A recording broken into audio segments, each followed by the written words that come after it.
Essays usually start with the definition, but we all know what parasitism is, so why would I ever do that? It's also kind of corny, don't you think? It's a little bit corny to start with a definition of something like, what's it called? Ludonarrative dissonance. Do you know what ludonarrative dissonance is? I do. I am very smart. That's why I know it. Jesus. Anyway, um,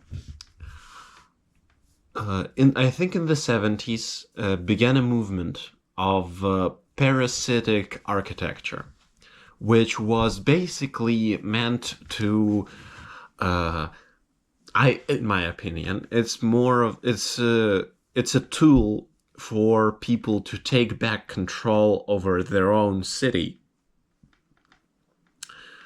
to democratize architecture, one might say, because it started with the I think I don't know what it was called exactly, but I'll put it up on the screen. A portable nursery that was attached to the wall outside of the apartment, so that there would be a nursery for a child that was recently born, because that wasn't provided in the apartment itself. There wasn't enough space. That was in Japan, once again in the 70s, I think, if I haven't already said that, just in case. So it was in Japan, and I think we're all aware that in Japan there's a big problem that it's a very densely populated country with a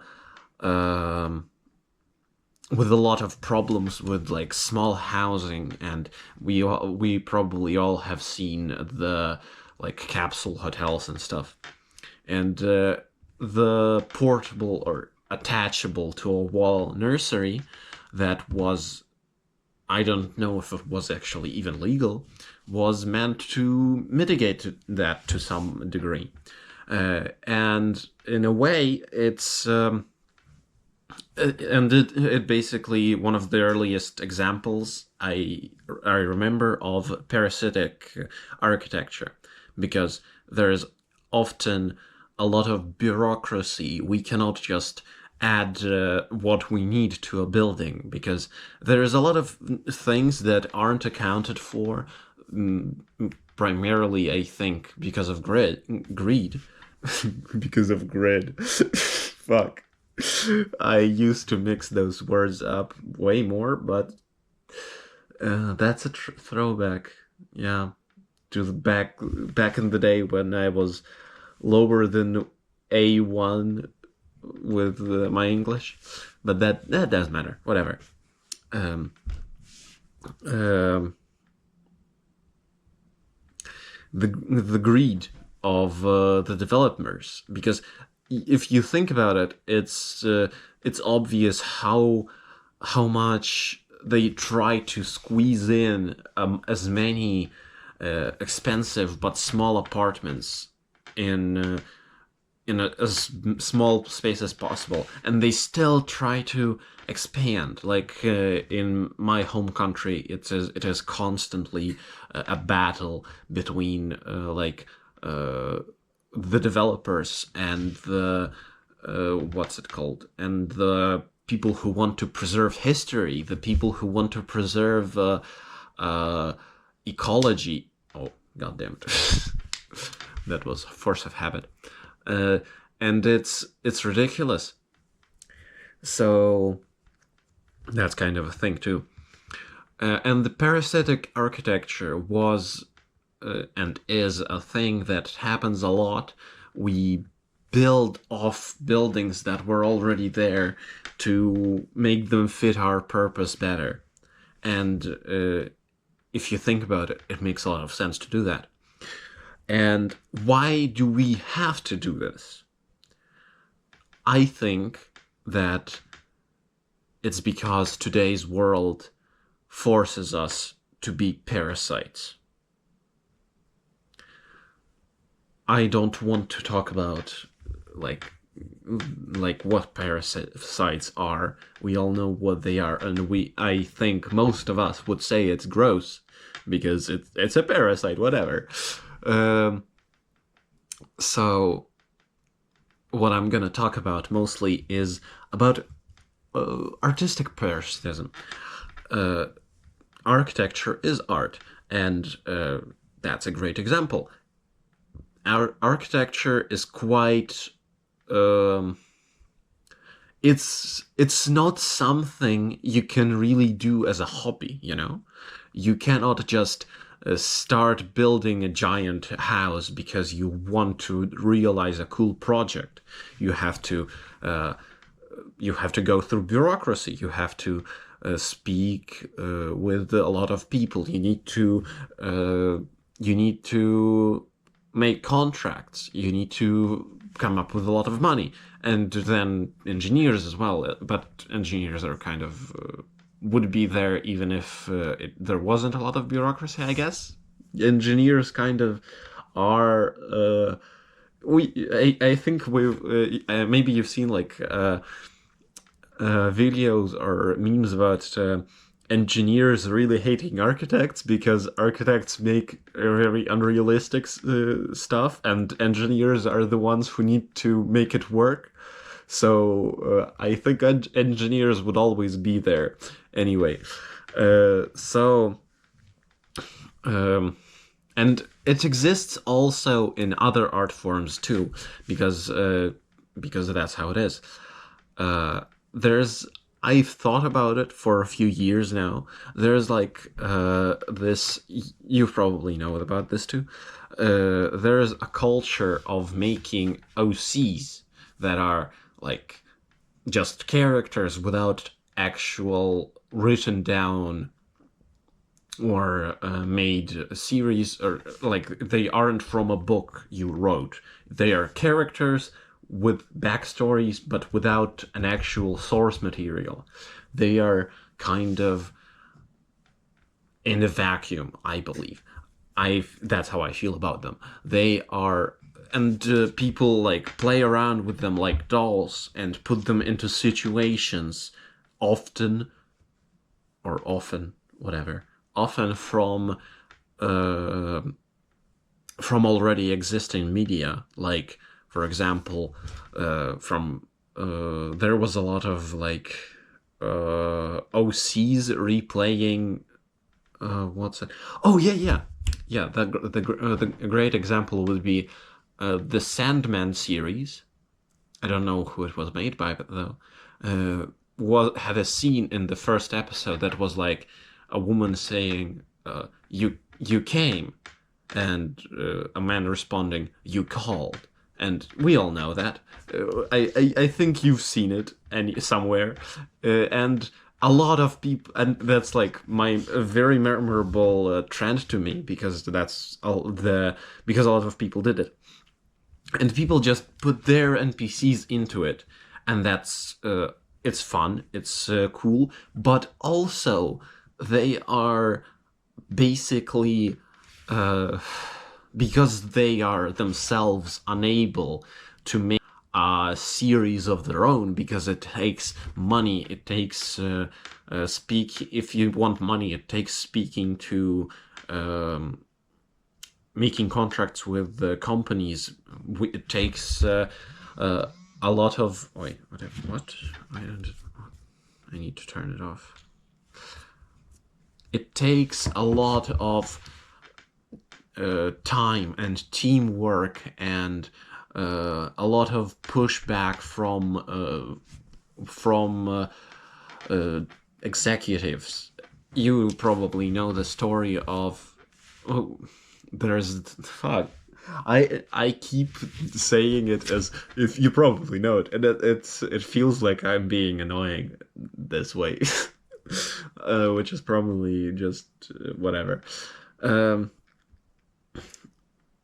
What I was trying to say is that there's a really big thing with how the executives really pushed back against a lot of things that were, for example, uh, Gravity Falls wanted to make. There is a gay couple in it. We all know who they are. And it was very difficult for background characters that barely appear, like, across the series. They don't appear that often. I don't. I don't think I would remember them if it wasn't for if it weren't for the fact that they were so heavily pushed back against the two cops, and they are a lovely couple, but it had to always be covered up. It had to be always, no, they're just friendly. They're just flamboyant and friends, and it's fine, and they're not gay. What do you mean? And it's there are logs, like pages of logs of Alex Hirsch, the creator, fighting against the executives because they didn't want to put something that was part of his artistic vision into the show. So yeah, what most people are forced to do is to put their OCs, put whatever they make, their art, and attach it to a pre-existing story, because these scenes are also in a vacuum. They are, unless there was like you have to imagine the rest of the story, because the Sandman series earns the scene with a lot of pre-existing story. The fact that they have a relationship and they know of each other, and the story is very powerful. The scene is very powerful, partially because they had a falling out, and she didn't really think he cared for her anymore. From what I remember, I may be misremembering, but it's whatever. So it's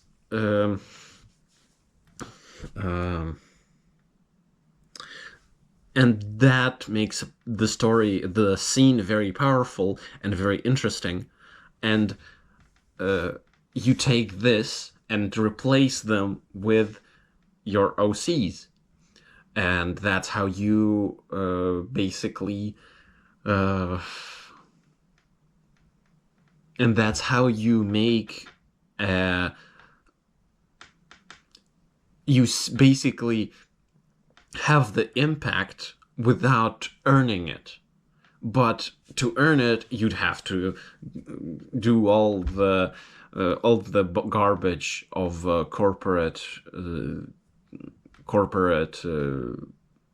media production, which is a nightmare. I think it's horrible that we cannot just. I mean, it's. It's a horrible. Corporate media is horrible. That's what I'm trying to say. But what we are left to do is to parasitize on pre-existing media in order to make fan fiction, in order to make these OCs play out scenes, and that's kind of very interesting to me, because we are basically also forced to become parasites here. Another form of art that is inherently parasitic, I'd say, but also beautiful in its own way, and I should have spoken about it before the OCs thing, because that was the point. I didn't follow the plan. Oh my god. Graffiti. Graffiti. I am nervous, and that's why I'm speaking so poorly. I'm usually way better way more well spoken. Graffiti is also a form of art that is inherently parasitic, I believe. It's sometimes it is a protest, sometimes it is not, and the point is to paint over that you something that was created before the architecture. That is, and that is a form of parasitic art over the architecture, which is why I should have spoken about it before, because it is a better follow through to parasitic architecture. Um, and what uh, and what do hosts think of parasites? They hate them. We don't like to get ticks. We don't like to get bitten by mosquitoes. We don't like to get worms. Uh, I'm sorry to even bring it up, but in the same way, builders, architects, and owners of architectural properties hate graffiti. I've seen an artist. I'm sorry, my nose is very itchy. I've seen an artist who is all for preservation of art, and she's mostly focused on mosaics, and it's. And she was very angry at people who make graffiti, which is which she has a point, I guess. But also, I like graffiti, and I think it is a great form of art, even though it sometimes destroys things that shouldn't be destroyed. So that's kind of it. And I guess what I also thought of was that analytical essays that are like reviews and other things, like mine, like what I did before and what I'm planned to do in the future, are also type of parasitic art. I am taking something that was already made, that is artistic, that is in of itself an art piece, and using it to either review it or to make a point. I should check. Is it too dark? Should I put the light on? I don't know. Let's 1 second. This may or may not be better, but I'm gonna keep it this way because I kinda like it. It is a funny thing I should mention. My setup is basically... Oh, god damn it, I cannot spin my camera. I don't want to spin my camera. My setup is basically just a lamp, but that doesn't have anything to diffuse the light. So instead, it is... I put on a bottle on it over it, so it doesn't get covered up too much, so it doesn't break, overheat, and then I put a towel over it that is pink, which gives me a nice light. So yeah, what was I talking about? Oh yeah, because you take a piece of an essay takes a piece of art that is not its own, that wasn't made by you usually. I mean, some people do make essays about their own art, but that's a whole other thing. I don't think that's common.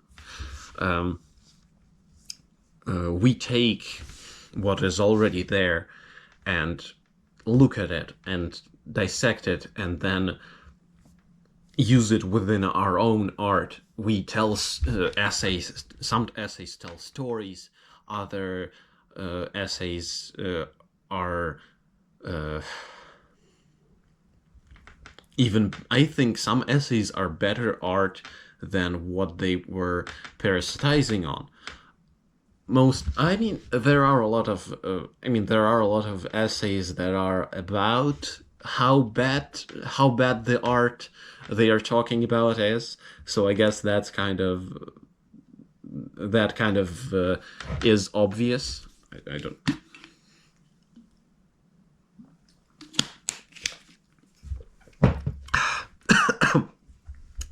God damn it. Yeah. What else? Analytical essays. Yes, they are, I think, also a kind of parasitic art.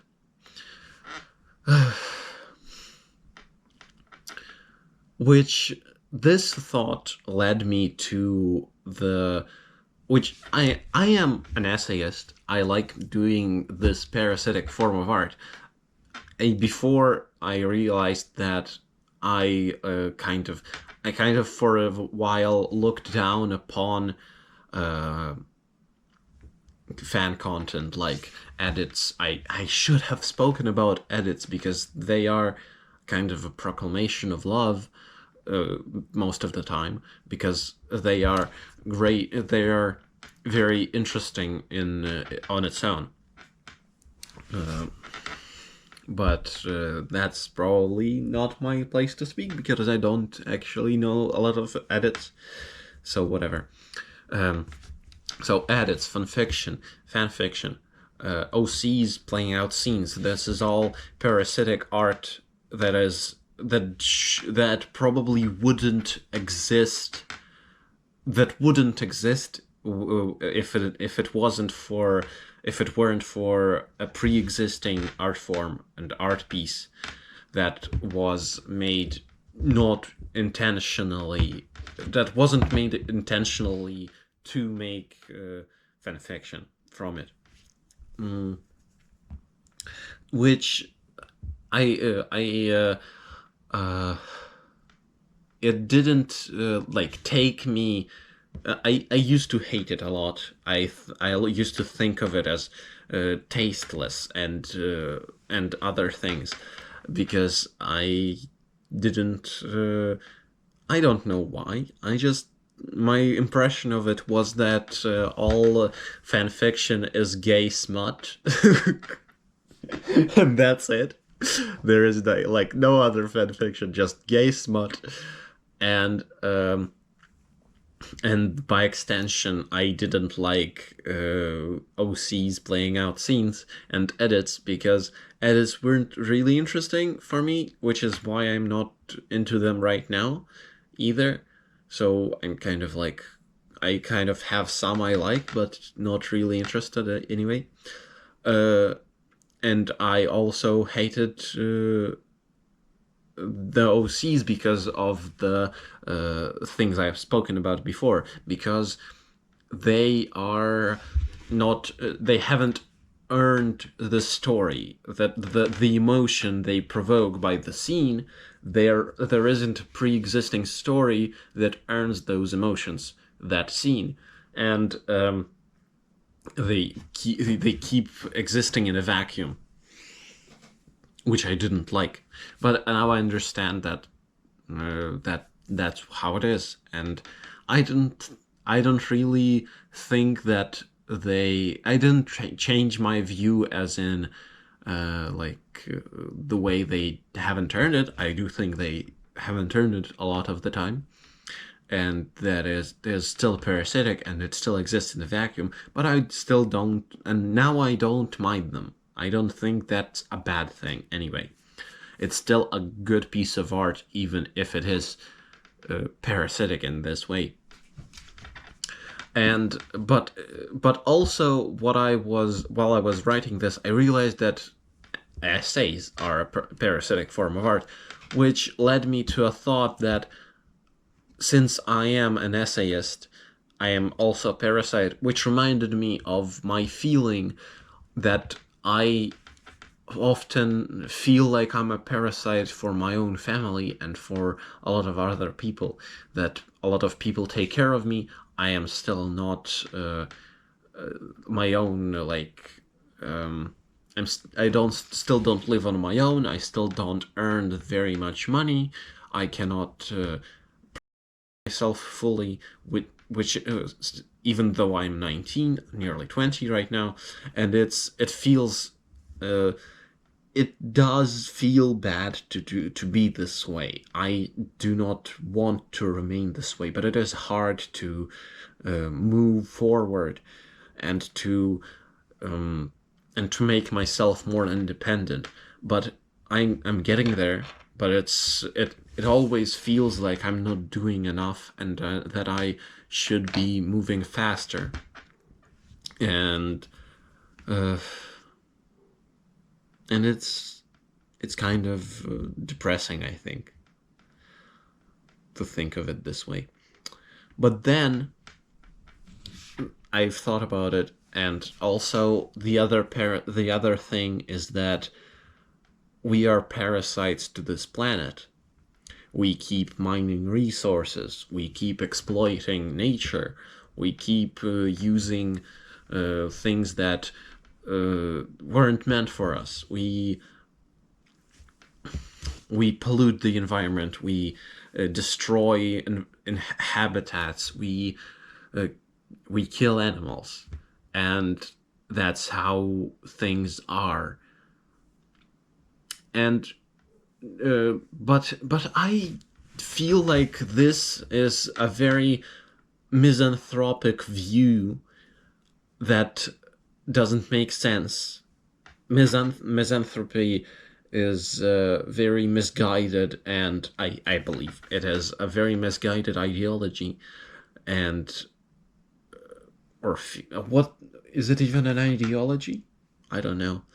It's a very misguided belief, misanthropy, because we are still the only animal that tries to preserve things even though we are destroying them. No, no cow is gonna try to make grass not go extinct. It's just gonna eat it. And I think Hank Green spoke about this a lot. That's where I'm taking these thoughts from. I think I'm being parasitic again. It is very. Misanthropy lacks nuance. That's what it is. Because when you look at it, there was a cartoonist, I don't remember what his name was, but he made a series of cartoons about just a guy who's like has a little bit of belly, and he's like very cartoonish, and he walks around and just kills stuff and pollutes the environment and stuff, and it's super misanthropic, and it has in some view it as a child I really thought it had a point that humans are horrible. It's nearly extinctionist. It's nearly like that we should voluntarily go extinct just to preserve the environment. But I now realize that there is a lot of there is a lot of stupidity in the misanthropy of it. Once again, it lacks nuance. It doesn't think about the good things we do, and it doesn't think about the good things that wouldn't happen because of humans. And even then, it still doesn't consider how much, like the trees, for example. Trees, when they began to grow, would nearly caused an extinction, or did cause an extinction. I don't remember, because nothing could digest them. Nothing could digest cellulose, which made it so that trees died and just laid there. They just didn't decompose. Which is very interesting, by the way. Like, the thing with decay is that we perceive it as some sort of just a thing that happens. It's just things falling apart, but most of the time, food falling apart, but most of the time it's other microscopic or non-microscopic organisms eating it. And it's very interesting that they are so small that we just perceive it as a force of decay that is unchanging and unfeeling and relentless. But it's kind of an interesting point to think about too. So yeah, trees uncaringly nearly caused an extinction, or did cause. I don't remember once again. And humans are kind of the only animal that does care. We are the only thing capable of caring about the things we do, fundamentally. We no other thing, as far as we are aware, knows about how many things they do as a species. So kind of that way, and that is, in a way, that led to a point that since misanthropy lacks nuance, if misanthropy lacks nuance, then so does my self-hatred. So does that. If I don't hate humans for being somewhat parasitic, and then why do I hate myself for being a burden on my family in some way?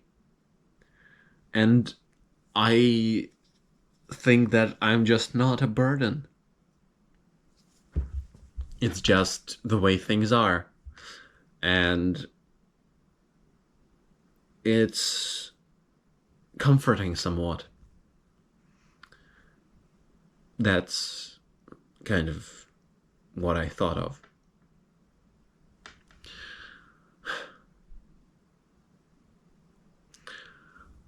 Also, one other way that we are parasitic is that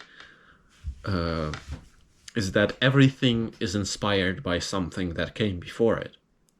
We didn't think of nobody thought of the Mona Lisa why what out of thin air. We didn't think of the great we didn't come up with Star Wars out of thin air. It was probably, I don't remember, it was probably stolen from something. But okay, I don't remember what Star Wars was stolen from, but I think it's a more obvious example that Lion King was stolen from Japanese anime. Yeah, that's what it is. I just cannot speak, I guess. From a Japanese anime called it was something White Lion, was it? I don't remember. Whatever. I'll put it up on the screen. Whatever. It's and then that one was stolen from something else. I don't remember. There must have been some other step, but that's kind of the thing with it. That everything is inspired by it. Our culture is a perpetual stew. You know, the thing with that is a big what's it called?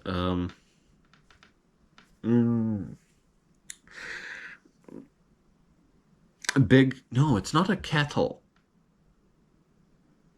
Dang it, I don't remember. A big. You know, it's an Asian thing. I don't remember where exactly it is. I'm sorry. I'll talk about it. Whatever. It's like a giant. Dang it. What's it called? A giant pot? There's no way it's a pot. No, it's not. But whatever. I'm gonna call it pot, I guess. A giant pot of stew that is continuously boiled and then added to and then eaten and then add it to again, and it doesn't ever end. It's constantly the same stew that is just added water, added ingredients, and that's it. And in a way, our culture and even the world, the planet the planet itself, is a perpetual stew. We constantly add to it and we constantly take away. And that's kind of the thing. But also, I wanted to comment that, like, we can all. It's easy to say that all art is inspired on some level, and that all art is derivative, and that makes it okay. I really think I need to speak about it because it's important to me.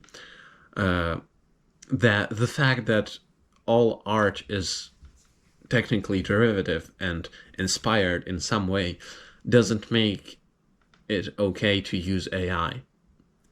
First of all, AI is obviously bad for the environment, and we all know it, and it's bad than a lot of things we do, and it also increases what's it called?